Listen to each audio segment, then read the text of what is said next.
নমস্কাৰ। মই এতিয়া মুখ্যমন্ত্ৰীৰ কাৰ্যালয়ত গুৱাহাটীৰ মুখ্যমন্ত্ৰীৰ কাৰ্যালয়ত বহি কাম কাজবোৰ সামৰণি মাৰিছোঁ। আজি ৰাতিপুৱা ইনফেক্ট যোৱাকালি ৰাতি মই ডিব্ৰুগড়ত আছিলোঁ। ৰাতিপুৱা 8 বজাত ডিব্ৰুগড় চহৰত পানী উঠা স্থানবিলাক পৰিদৰ্শন কৰিছিলোঁ।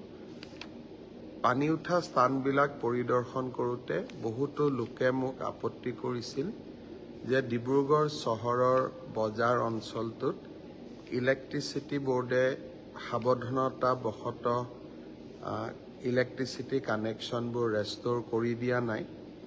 তেওঁলোকে আবেদন কৰিছিল যাতে কানেকশ্যনবোৰ আমি ৰেষ্ট'ৰ কৰি দিওঁ।